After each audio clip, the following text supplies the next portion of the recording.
check. All right. Thank you guys for checking out my first video podcast. I'm super excited. It's only me right now, obviously. I've been talking to a lot of different people that want to come on, and the same sort of questions keep coming up. So I figured I'd do a video first before I start having a bunch of people come on, so I can kind of set the tone and kind of what to expect. First question is, why am I doing this? What's the big why? My why is families. People that reach out to me. A lot of times I have mom and dads, I have brother and sisters sort of things. I have a lot of people reaching out to me and saying, hey, I have a family member that's struggling. What can I do? How can I help? And this comes up so much, and I can hear it when I'm talking to these people, the hurt that they're going through and the frustrations and the panic and the anxiety, and it's overwhelming. Because if you've ever had somebody in your life that is struggling with addiction, you know it can be an absolute nightmare because you're helpless. You're completely helpless. You can't help them, and you're trying to find the best way to help them get into recovery, or to help them do something positive for themselves, and it's mentally and emotionally draining. So number one, I'm hoping that by having people on and hearing other people's stories, that we can kind of help address some of those concerns and how you can be of better help to a loved one that is struggling. Number two, the confusion that lies around addiction. There is a lot of confusion. There's a lot of misconceptions. Quick one is, why don't addicts just stop using? Why don't they just quit and go get some help and be normal? Just say no. I want to talk about that stuff, and it helps me. All of this helps me. So why I'm doing it is because all this stuff helps me, and I'm hoping that it helps you too. I want to talk about different avenues of recovery. I have somebody coming on that works strictly with plant medicines and iboga and ayahuasca to help people get through morphine and opiate addiction, and other types of addiction. I have people that are strictly in 12-step programs, and they go that route. I want to create an environment where we can explore all different avenues of recovery and healing and what that looks like, and hopefully help paint a broader picture of what is possible. People ask me, what is it going to be like when I come on? What are we just going to talk? Or am I going to sit there by myself and just go off on a tangent on my story and yada yada? And basically, it's just going to be like a conversation. We're going to sit down, we're going to chat. People are going to listen to us, and we're just going to have good conversation, and we're just going to collaborate back and forth. We're going to talk about what you went through, what I've went through, and kind of paint this picture for people that are struggling, right? People that are looking for help, and addressing them and helping them see that, hey, there's other ways out of this, and if they can do it, I can too. And for the families, they can listen to it and say, it is possible. Maybe we can try X, Y, Z. I want to address one question real quick that comes up a lot, and that is, how can I best help this person in my family that is struggling? And I have a really hard time answering that, because I don't like giving do A or do B. I don't like doing that. The only thing I can talk about is my experience. I am not an expert on alcohol and addiction, but I am an expert on my own experience. So when I'm giving advice or when I'm giving suggestions, it's just from me and my story and what's worked for me. So if you have somebody or a loved one who is struggling and you're like, what can I do for them?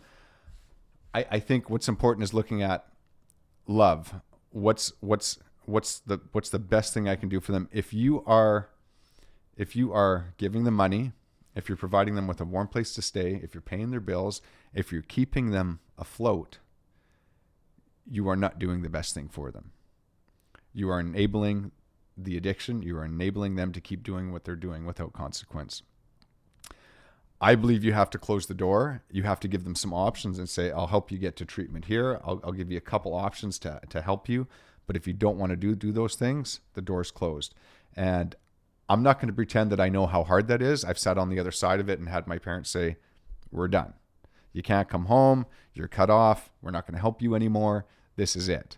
And from my perspective, I thought that was pretty rude, but it saved my life. It saved my life.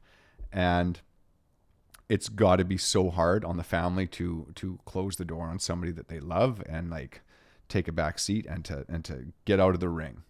like to stop being a part of the fight and just letting them figure it out, because a lot of addicts need to find their bottom. They need to get to a place where they're like, they just realize they have no choice.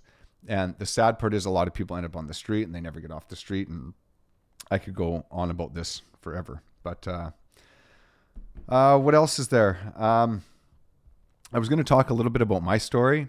I have a really hard time talking about my story without somebody sort of guiding me through it, which is kind of what sparked this whole thing to begin with. Is if I'm having conversation with somebody, it's really easy to open up. It's really easy to talk about what I've gone through and what that was like, and so a little bit about me. I have struggled with addiction for years and years and years. When I was first clean and sober, I mean, the first time I got clean and sober, it took me years. I struggled hugely with addiction, and a lot of people do. I'll never forget. I was younger. I was in the hospital. I was about 100 to 130 pounds. I was malnourished. I'd burnt holes in the lining of my stomach from drug use and just not eating properly and being super, super sick. And I remember looking in the mirror going, I'm fine. Why does everybody think I have this problem? And one thing I want to point out is that if you have a family member or you are struggling with addiction, what happens is we have our reality and we have this fantasy of the way that we think things should be. And addicts and alcoholics get to a place where those two sort of points meet, and they can no longer distinguish the difference between fantasy and reality. So you may have somebody in your life that's like, oh, hey, I like using. It's a part of my life. It's what I want to do. And if you look on East Hastings, if you look at people struggling, if you look at homeless people, you can't tell me honestly that that's what they want to be doing.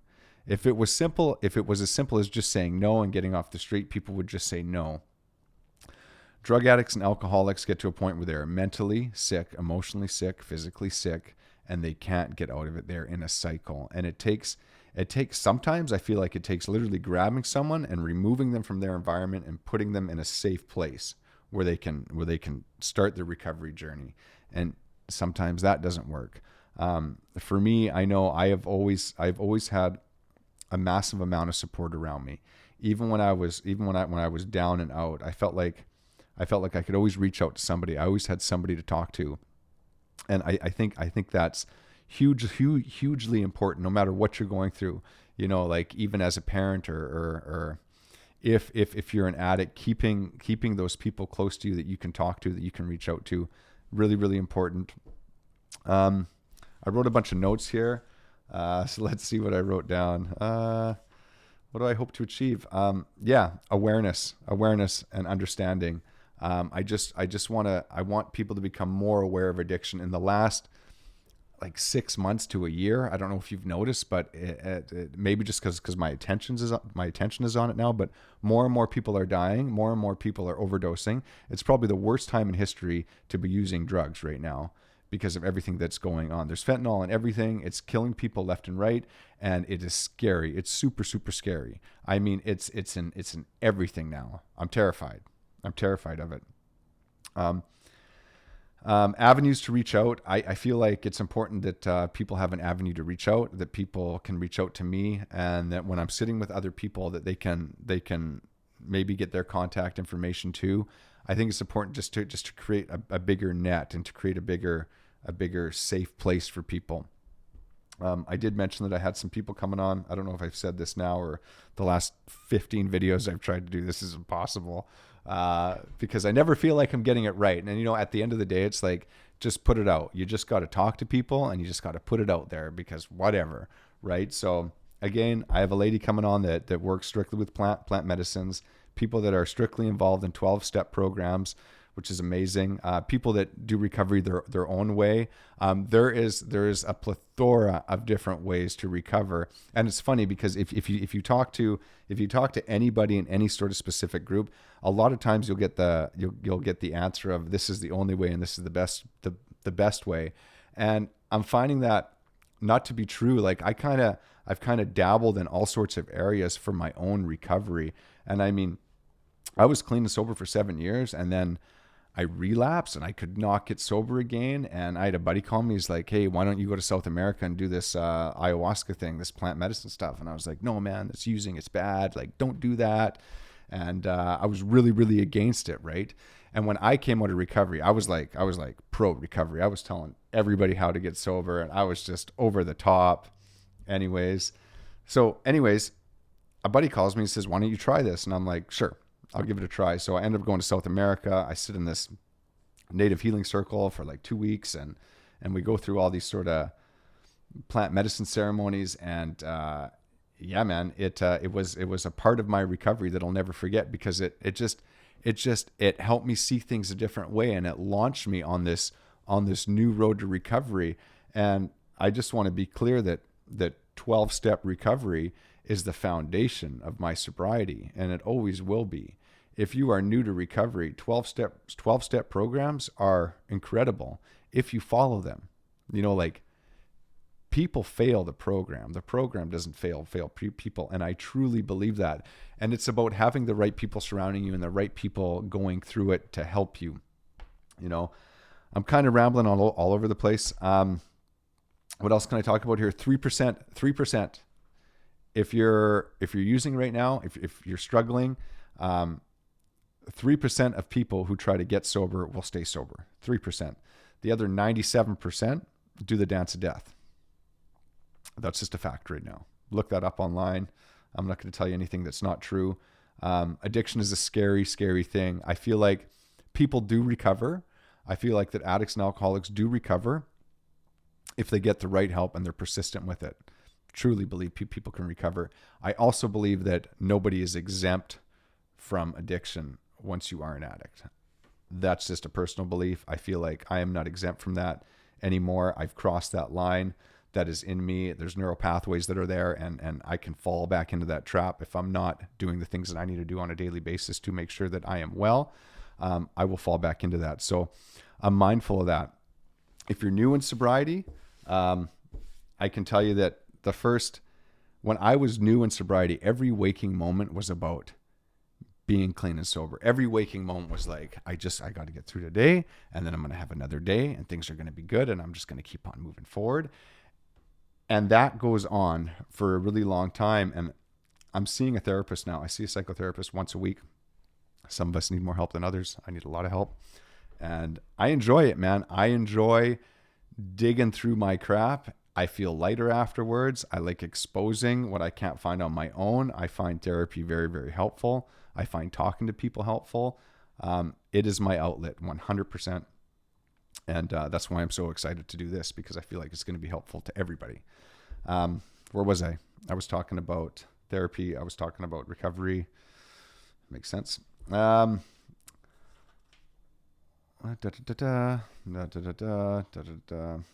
many people I've talked to already?